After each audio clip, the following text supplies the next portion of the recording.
Hello and welcome.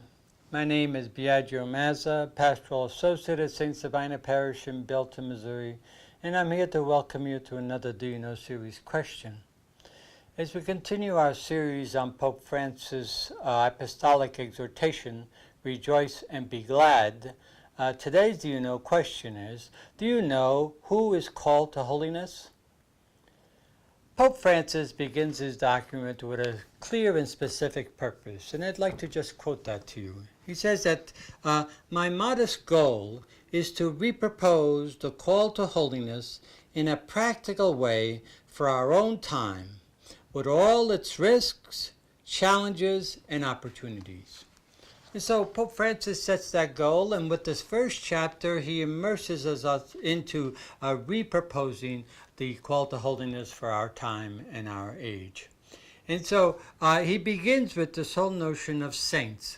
Saints are a cloud of witnesses that surround us. They cheer us on, they support us, they encourage us on our goal, which is the call to holiness.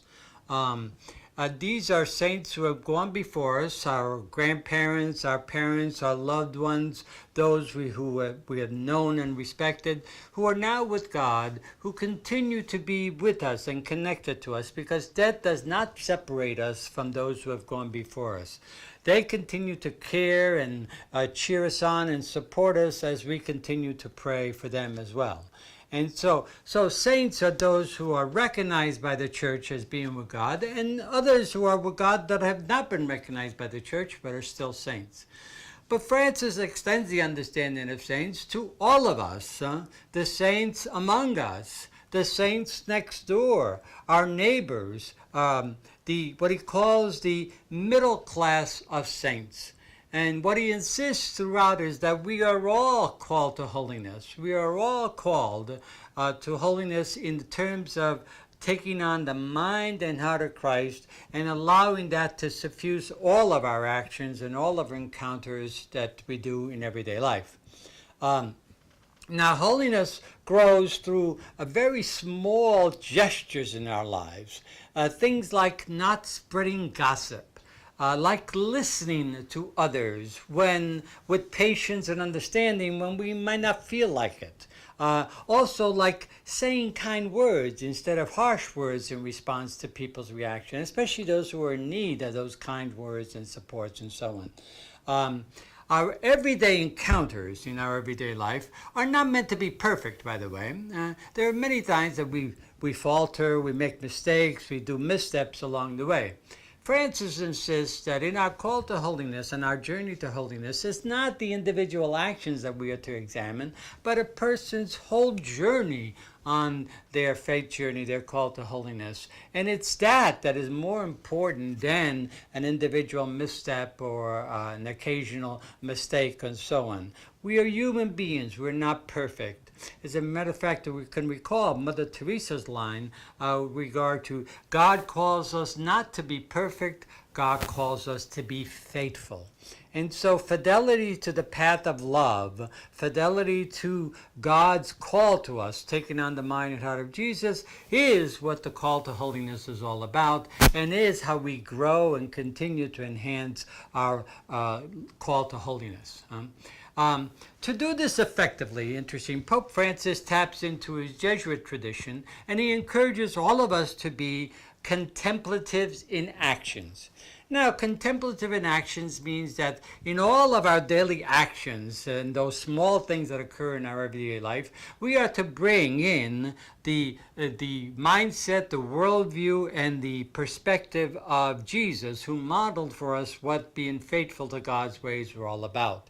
And therefore, we are to infiltrate all of our actions with the love of God and the presence of God. What would Jesus do if he were here? And how would Jesus react to this particular person or in this particular situation?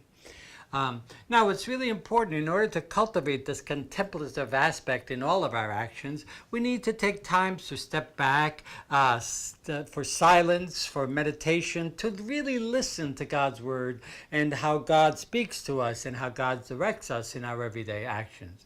And it's extremely important to really focus on developing a kind of a routine or a rhythm where we develop this contemplative mode in our lives, allowing us to bring the presence of God, God's values, God's way of living to all of our actions and all of our actions and all of our relationships with others. Pope Francis concludes with the recommendation not to be afraid of holiness.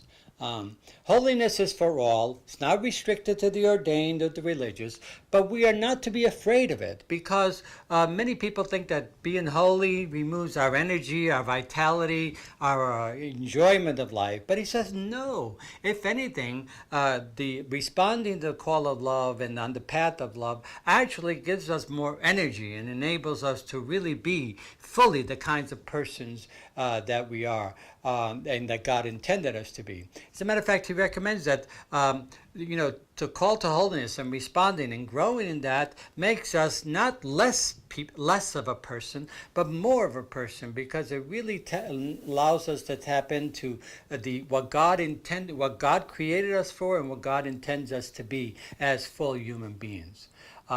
So you are not less human by growing your call to holiness, but rather you become more human and more fulfilled in our human endeavor and our human journey of faith with God. So I hope this has helped to explain just a bit of what Pope Francis considers to be the call to holiness and who is called to holiness. And I hope you'll return again as we continue to explore this very important document of Pope Francis called Rejoice and Be Glad. Thank you very much.